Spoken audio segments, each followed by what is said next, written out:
Well, we purchased the first 4 Dexter cattle that are going to become our herd here at Kowalski Mountain. But now we need to get ready to move them up here. So today we're going to start putting in the fencing.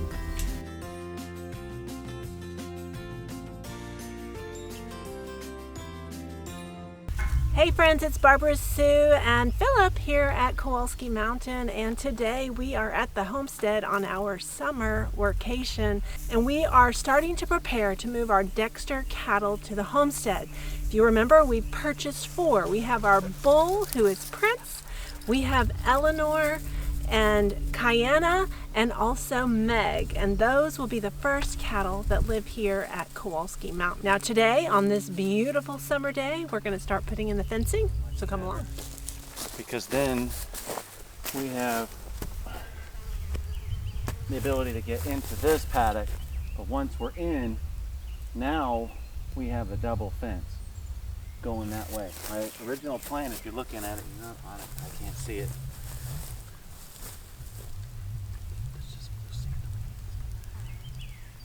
That's the triangle, and I was going to do the gate, which meant it would have been up there. And if I do that, then that means they are in a controlled area everywhere, and then this is in our open area that goes down into that, which, man, that's a lot wider than what I was expecting. So this is not enclosed, this is all open? Right now, it's an enclosed thing, yes. So, this.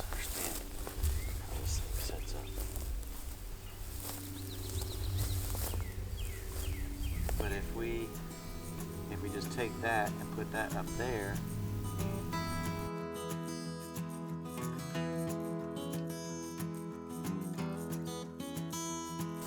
heck, we can turn it around. Shoot. Instead of trying to pull in there, we got to come up here anyway. So why not just come up here and back it into there? We flip-flop it. That's what I thought you were going to do. You didn't say that. I was moving it up was all I was doing. So that's not what I understood. That's what I told you when I was over there. Because to me it would make sense to back up. Well, because we have to go that way, we might as well go ahead and pull up and then back in this way. So with that being said, and then that allows us to get into there too. So we can either pull on in, or we can pull in and back up into this. If we pull on up, we're back down in this area using this space, which means I just got to make it come off of that and jog it in. And then this will be our load chute, which is just a small lane, and then the trailer actually goes in on that side. Now shouldn't that have been near the load chute? That gate's not going there. Forget that. I'm Stop not looking talking at about the gate, I'm talking about the chute. that. Is going to go over here, yes, but it's actually going to go right here to where we can turn them out or we can continue them in. Okay, so we check them out, we do whatever we got to do right here, and if we don't want to let them go, then we open the chute and we let them go that way, which that's good because it opens this door. Nope, it opens the other way. Doesn't matter. Yeah, that'll help too because it corrals them right straight into that. Okay. All right, I need some more of these stakes to line this up. Philip created our field design using an app called HuntStand Pro. And this allowed us to use map footage of our farm and lay out the field design over those aerial maps. However, there's nothing like having your boots on the ground and seeing it in real life.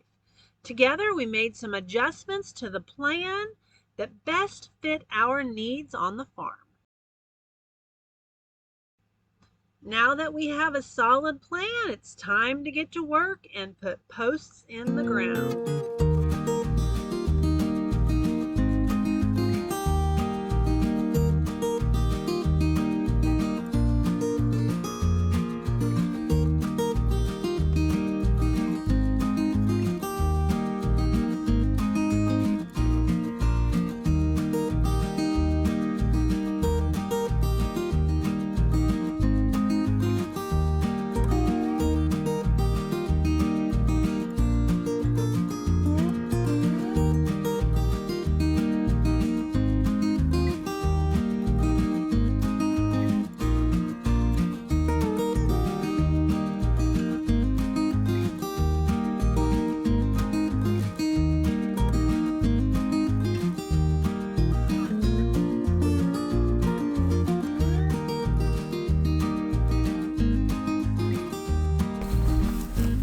Take one with you. Pretty close to halfway. Take it off. You know how to get a bite. Flip it over it. You know how to do that? Okay.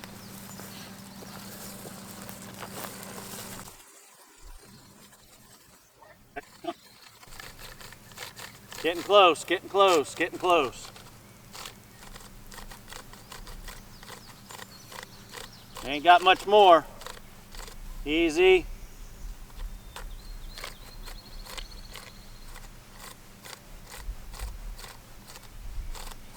That's it. So can you see where that post is?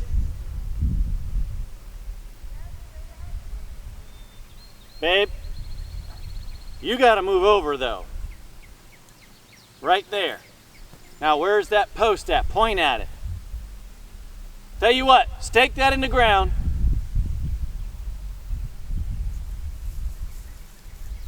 Take the other stake with you, just in case.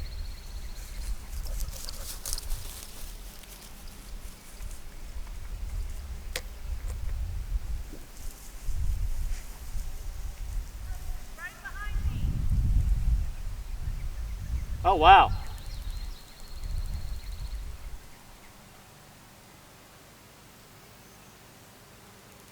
All right. Stick that one in the ground right there.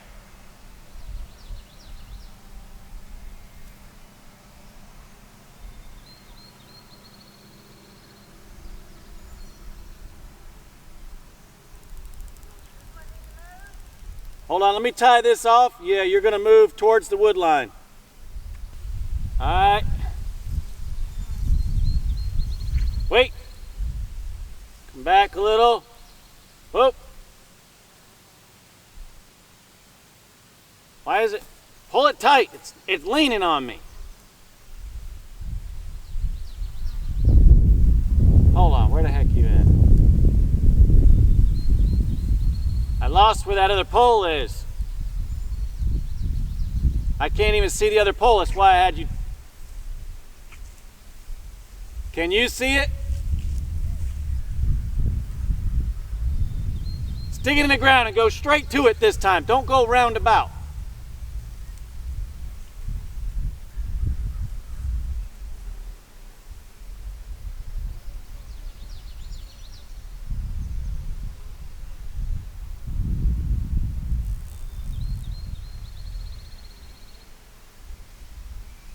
All right, go ahead. Come on forward towards me.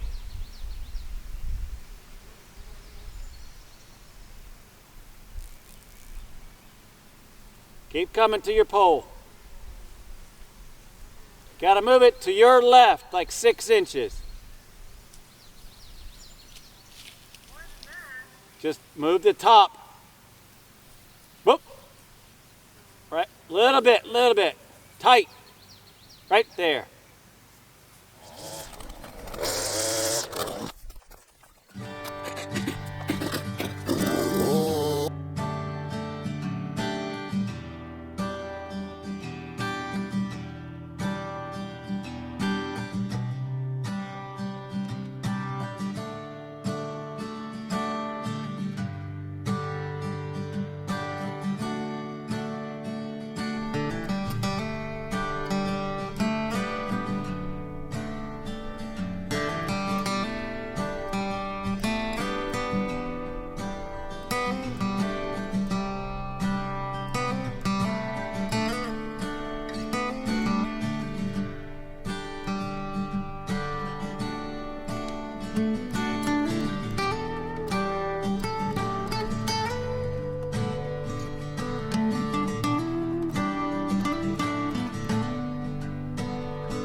Well, it's day 2 of fence installation day, and as you can see behind me, hopefully you can tell, We put in all the posts on this line last night, so it was really hot. So we went ahead and took a break during the hottest part of the day and rested, and then we came out when it was later in the day and much cooler, and we were able to finish that line. So we're going to start the next one today.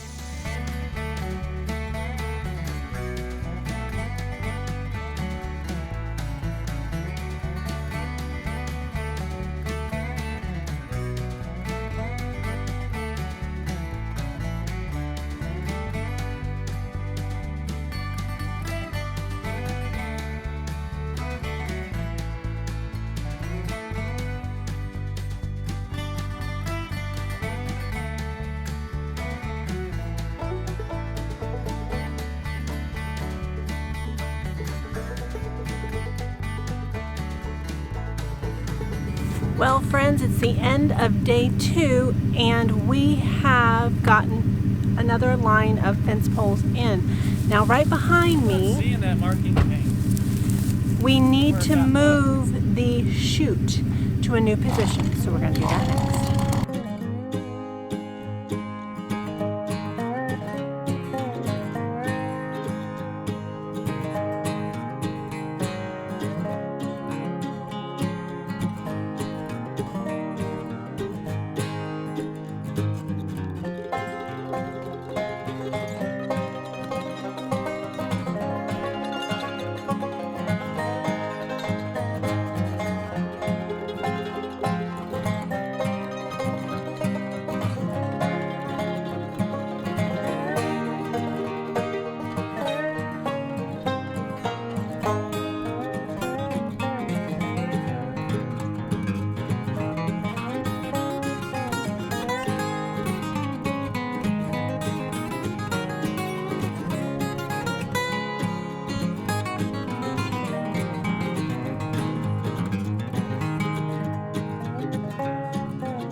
Do you need me to tie ribbons to them so you can see them when I walk away?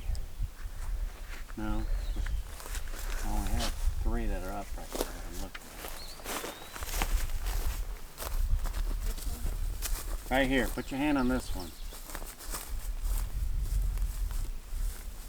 Alright, put fingers on it then, because that too much is blurry. Go down with your finger on the pole.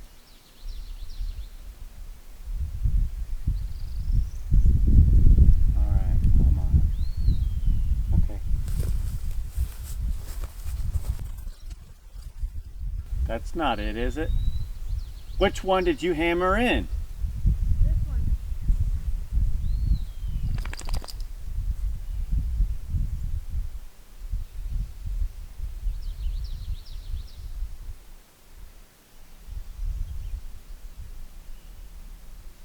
All right, I got it. Come back this one. Come back. Pull it out.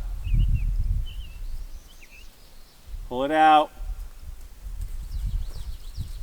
You're gonna go inward with it too. Look. I did. More. Shoot, where did that other pole go? You need to put ribbons on. Fine. Because I'm focusing and I don't have this thing locked down solid like I'd like. So this is to simulate where our fence is actually going to be when I take the drone and send it up.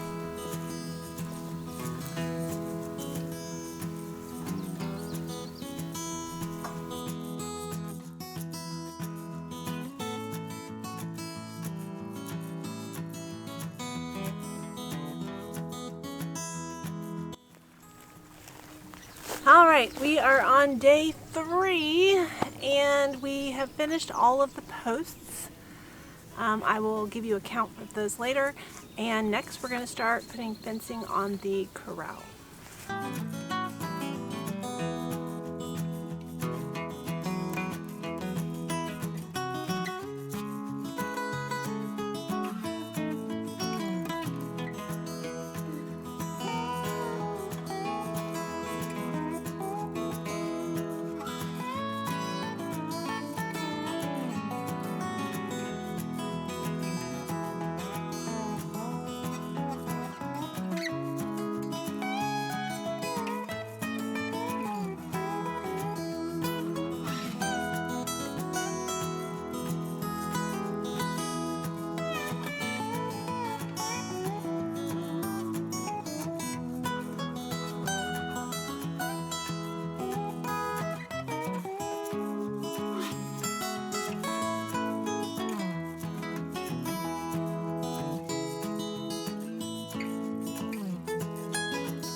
Could do. We've done it, friends. Now we've been working on this fencing project for 3 days and we put in 103 wooden set posts and we got the corral fenced and we moved the chute. Now the chute needs a little fine tuning. It needs to be pulled right up to that fence line, completely snugged in, but we moved it as much as we could while we were still working around it. Now, as you know, we do everything here at Kowalski Mountain on our workcations. So we do as much as we can, and then we pick it up where we left off on our next trip. Now, this paddock is not finished. This paddock, which we're calling the triangle, and it's this little space of field that didn't quite fit into the plans quite right. Our barn is over here to my right, and it just didn't quite fit into the rotation well. This little paddock is going to be kind of the stronghold of this field.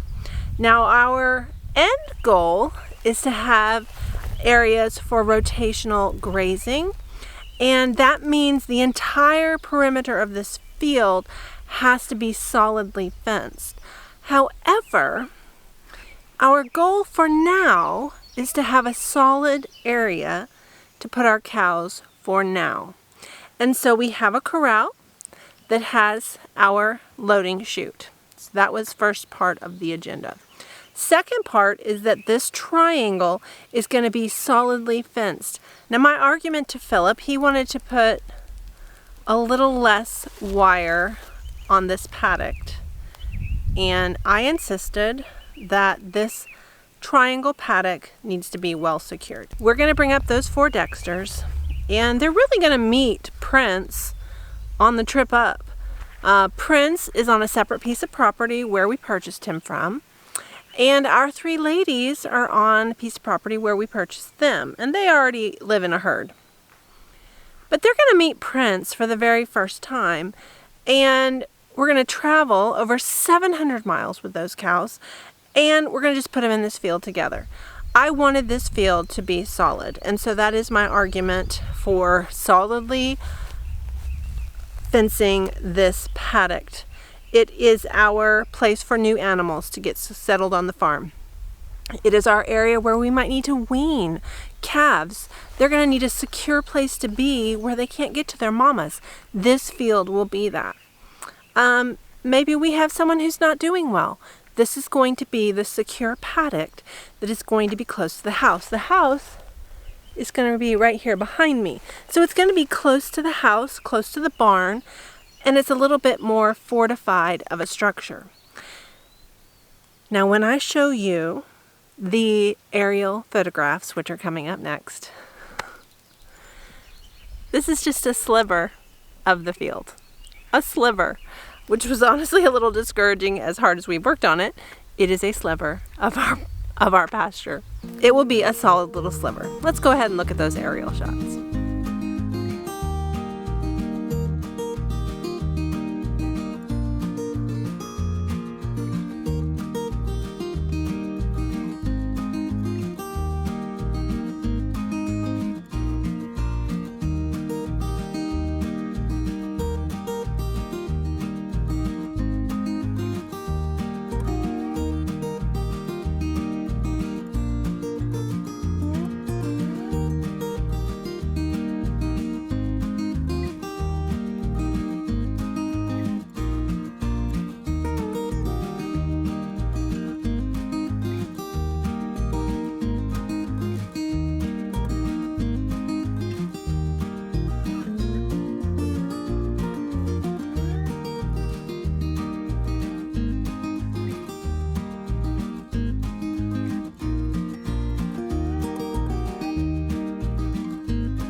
Now the next phase of fencing is going to be right behind me against this wood line.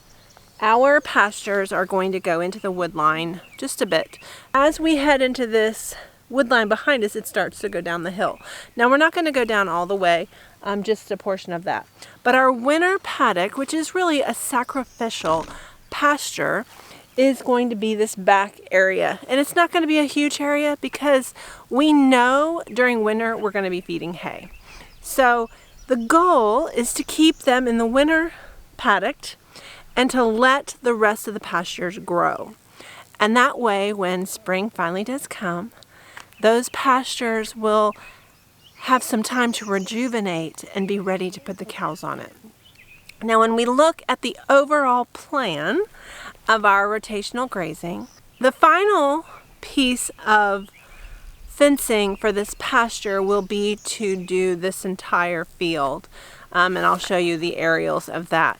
Now, once the outside perimeter is solid, then we will divide this field into runs where we will rotational graze those cattle and use electric fences within that area to move them. Now, we only have 4 cows for now, and honestly our pastures aren't going to be able to handle a lot more than that. But if we manage it well, then they will do well here on this field. Now, I spoke about the winter paddock and it being a sacrificial paddock. Once spring does come, the cows will start rotational grazing in the big field, and that will give that winter paddock time to recover, time to grow up over the summer, and create a nice hay bed or standing hay. You know, it's going to be grass that grows back during the summer but dies off towards winter. That'll be standing hay, and it'll be something that those cattle can eat into that season. And then, of course, we will supplement them with hay as they need in that sacrificial paddock. Friends, I'm tired. We've done a lot of work in just 3 days, and it still needs a lot of work still. The corral needs the gates hung, and Philip will need to finish putting up the barbed wire fence on the triangle piece. That is not something we got to, but the goal is that we have that triangle completely done before those cows get here, has to be, and that winter paddock. The next phases of fence building will be using T-posts, which should go a lot faster with the T-post driver rather than digging holes for these posts. Great news though. I have some great news about this area. We did about 103 posts to include the triangle and the corral, and all of that material Philip has been buying over time. Most of it is used. All the posts are used. And actually the fence that we put up was used today. The barbed wire will not be used. But all of that stuff he's been buying over time. So while we have invested in those materials, it was something we invested over a period of time. We did not have to go out and buy all this material right now to be able to complete this project, which makes it a whole lot easier on our pocketbook. Well, friends, it's just a piece, but we're getting there. We're slowly building our homestead one step at a time, and we're getting much closer to moving here permanently. So, as always, friends, we appreciate you watching. Thanks so much for hanging out with us and subscribing to our channel. Be sure to hit that notification button so you get reminded every time we post a new video. Thanks for watching. We'll see you next time.